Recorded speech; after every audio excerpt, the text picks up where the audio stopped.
Nobody told me na ganito pala ka-importante to. Bago ka magpakasal sa isang Indian man or anyone really, you need to know more than how sweet or cute he is.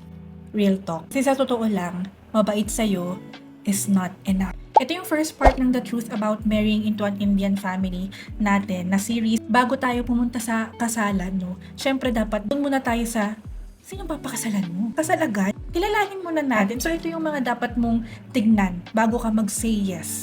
Number 1, check how he handles conflict. Hindi lang romance, ate ko.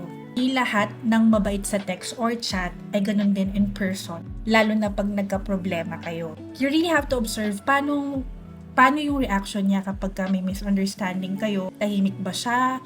Umiiwas ba siya? Or is he ready to, resolve conflicts? Or ikaw ba yung laging umiintindi? Conflicts talaga or mga misunderstandings yung nagre-reveal kung anong klaseng tao siya at hindi sa mga dates, hindi sa mga pa-cute-cute na dates natin. Number 2, and baka ito yung maging isa sa mga controversial na sasabihin ko, pero observe his relationship with his mom.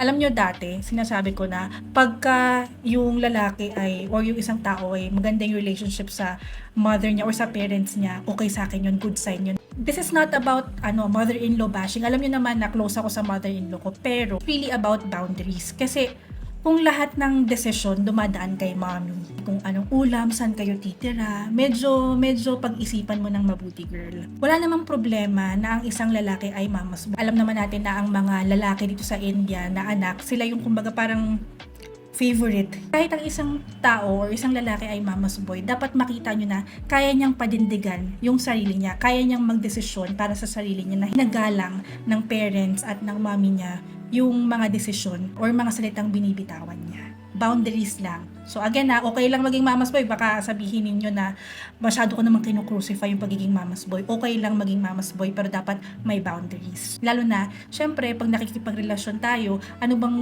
gusto natin na maging ending? Ang ending, marriage naman, hindi naman hiwalayan, di ba? So dapat, as early as now, tinitingnan nyo na yung ganyang aspect. Okay?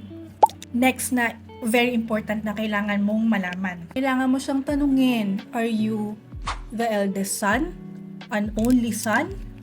Breadwinner ka ba ng pamilya nyo? O bakit kailangan mo siyang tanungin, mga mi? Kailangan maging honest siya as early as now kung anong role niya sa family nila. Dito kasi sa India, mga mi, uso yung joint family setup. Pag sinabi natin joint family setup, for example, yung boyfriend mo or fiancé mo ay breadwinner siya. Okay? May times kasi or may instances kasi pag breadwinner ka ng isang joint family setup, siya pa rin yung may sagot dun sa pamilya ng kapatid niya. Again, hindi ko nila lahat, pero may mga ganong scenario. And kailangan malaman mo yun agad. Kasi what if siya gusto niya, okay siya sa joint family setup, and then ikaw pala ayaw mo. Gusto mo small family lang. Gusto mo nakabukod kayo. Ready ka ba dun? If ever. Ready ka ba sa joint family setup? Number 4, tingnan mo kung paano niya ina-accept yung culture mo bilang Filipino. So, tayo naman hindi naman sobrang higpit ng kultura natin. Actually, may mix na nga tayo ng mga Western culture, ng Southeast Asian culture, halo-halo na nga eh. Pero kailangan makita natin na parang ginagalang niya rin yung practices natin, yung kultura natin. Kasi sila, sobrang hardcore ng kultura nila. Though yung iba naman din ganun ka parang deep-rooted pagdating sa kultura nila dito sa India. Pero kailangan makita mo yung mutual respect. Kung ikaw, ginagalang mo yung kultura nila, siya din, dapat nakita mo yung respect niya rin sa culture natin. Ganun lang yan siya. Para at the end, diba, pag magkahalo na kayo ng culture, alam mo na hindi kayo mahihirapan to understand each other. Next, number 5 na tayo. Is he proud to introduce you? O tinatago ka ba niya? Madalas mo bang naririnig na, ay hindi pa kasi ready yung parents ko, sobrang strict kasi ng Indian culture kaya hindi na muna kita ipapakilala, or next time na lang hanggang sa umabot na ng mga taon. Ganito yan, mga mi. Yes, totoo na strict ang Indian culture, strict ang Indian parents, lalo na pag gusto nila arranged marriage kaya ayaw ka muna ipakilala. Pero dapat makikita mo rin na may plano siya. Kasama ka sa plano niya. Pinaghahandaan niya kung paano ka ipapakilala. So kung kahit na medyo matagal, pero nakikita mo naman na may plano siya na ipakilala ka, and step by step kayo, step by the step para sumakses kayo parehas. And okay yun. Okay? Kasi may mga kakilala ako na inabot ng taon bago na ipakilala, pero at least, 'di ba, yung lalaki talaga yung gagawa ng paraan para mapakilala ka, pinlano nila ng maayos. Okay? Kasi kung wala kang nakikita na plano, parang puro palusot, walang plano, pag-isipan mo na lang mabuti yan. Kung hindi siya ready, nabanggitin man lang yung pangalan mo no, na ay, si ganito, may nakilala ako, yung pahapyaw lang, ay wag ka nang umasa na pagka kayo ay nagsama, kaya kanyang ipagtanggol sa family niya. Number 6, tanungin mo siya kung ano ba yung ideal marriage para sa kanya. Gusto ba niya na ang asawa niya ay very obedient? Gusto niya ba ay ang asawa niya ay parang Indian?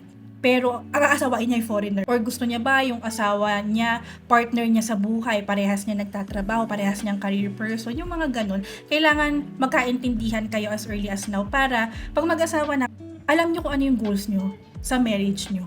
Alam nyo na gusto nyo mag-grow pareha. Halimbawa, ang gusto nyo ay yung isa ay stay at home, tapos yung isa ay breadwinner, okay lang naman yun. At least, ready na kayo. Hindi na kayo yung magboboksingan in the future na, bakit pangako mo sa akin, housewife lang ako, bakit ngayon kailangan kong magtrabaho? Bakit ang pangako mo sa akin, parehas tayong magtatrabaho, bakit ngayon hindi ako pwede magtrabaho? Yung mga ganung bagay.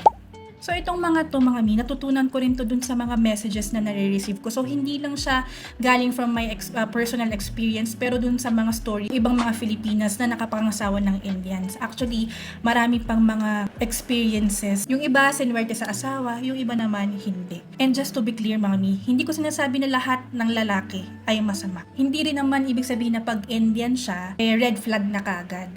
May mga lalaki naman talaga na mabait, mature, ready na talaga to build a life with you. Pero, bago mo sabihin na yes, kailangan, sure ka, as in like 101% sure ka. Hindi lang dahil mahal mo siya, pero dahil kilalang kilala mo na siya. Tipo ng pagkakakilala na kahit sa hirap or sa pressure sa family, kaya ka pa rin niyang panindigan. Vice versa, kaya niyong panindigan ng isa't isa. Again, before you say I do to an Indian man or any man, ask yourself, do I know him for who he really is? Not just who I hope he is. Minsan kasi may mga expectations tayo, di ba? Hindi kita tinatakot. This is about being wise. Kasi ang dami na nating nakitang mga eksena online. And love should feel safe. Love should feel seen. Again, this is the episode 1 of my series, The Truth About Marrying into an Indian Family. If you have questions, i-type nyo lang sa comment section. And kung nakarelate ka and may mga wisdom ka na naman nakuha dito, syempre i-share mo na to sa kaibigan mo. Yun lang, good night na, matulog na tayo. Sakit ng ulo ko.